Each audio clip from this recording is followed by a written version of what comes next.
voici une masterpiece, une pièce dite d'exception dans ma production, puisqu'elle nécessite une multitude de savoir-faire, la forge, le montage, la texturation du manche, le travail du manche très spécifique sur ce couteau, l'étui aussi, qui revêtent beaucoup de décoration. Donc voici une masterpiece dont le nom est Infinity. Ce couteau a été construit autour de son manche. Donc, je commencerai par cela. C'est un vieux buis qui a été très vénuré, très texturé naturellement. Je n'ai fait que le nettoyer et y incruster une turquoise de la mine Kingsman turquoise aux États-Unis, Arizona. Alors sur ce côté-là, vous avez cette petite turquoise qui a été insérée dans ce veinage, dans ce creux très particulier. Et de l'autre côté, bien qu'il y ait cette partie-là, mais un peu en dévers, j'ai choisi d'y incruster une turquoise plus plate qui épousait plus la forme du manche. Donc c'est une turquoise d'une taille plus conséquente que de l'autre côté.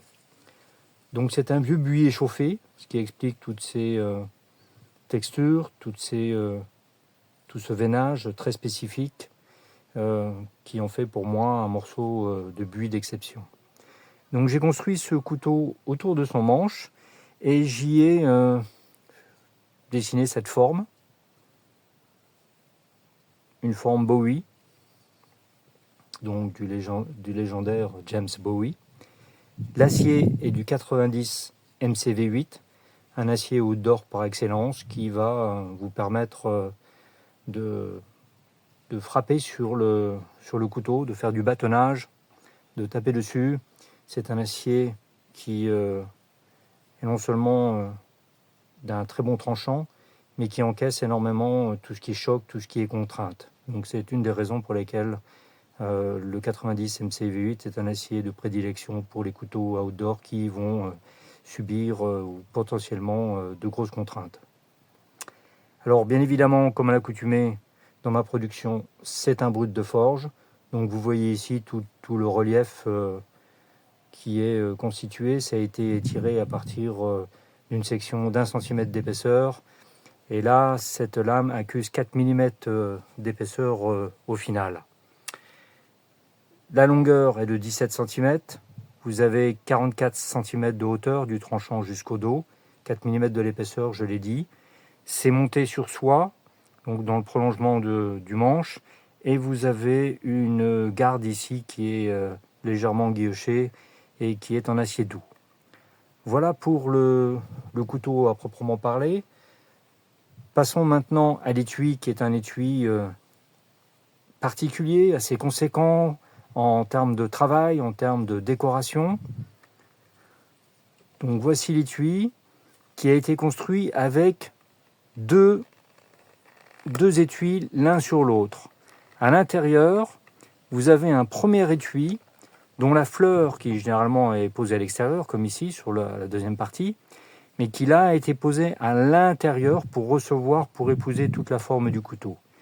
Vous avez un martyr qui a été cousu sur ce premier étui à l'intérieur, et l'ensemble a été recouvert d'un deuxième étui en cuir, ce qui en fait un étui assez rigide. Vous voyez, il est très rigide, ce qui permet, lorsqu'on va aligner le couteau, qu'il épouse parfaitement la forme. Et donc, dans ce deuxième étui, nous avons placé toutes les décorations. Alors, vous avez 3 décorations qui ont été cousues, fixées sur cet étui. Et ainsi, les coutures ne sont jamais au contact du couteau, puisqu'il repose que sur l'étui extérieur. Ces 3 décorations sont en bois de serre, qui ont été polies pour ces 2 petites, si je puis dire, et qui est laissée un peu brute sur la principale qui est au milieu. Les 3 reçoivent 3 turquoises de la mine Kingsman. Et vous avez un carving qui est fait sur le cuir. Ici, The Thunderbird, l'oiseau de tonnerre typiquement amérindien, un symbole très connu chez les Amérindiens. et un autre carving sur le reste de l'étui. Une patine habituelle, une deuxième couture pour fixer l'étui extérieur sur l'étui intérieur, 2 rivets à ses extrémités et tout un système de lassage pour avoir une finition croisée comme vous pouvez le voir. L'étui s'ouvre soit par un bouton pression qui n'est pas visible. J'ai fait ce choix pour une praticité car même si c'est un couteau que pourraient apprécier les collectionneurs, c'est un couteau qui est avant tout fonctionnel. Donc l'étui, on le place comme si on le portait à la ceinture, à la verticale. On y range le couteau avec un petit peu de délicatesse puisque c'est quand même une pièce d'exception. Il est fermé ici par sécurité de façon à ce qu'on ne puisse pas retirer le couteau de son étui. Le port est un peu plus classique avec un passant ceinture qui accueille les ceintures très larges.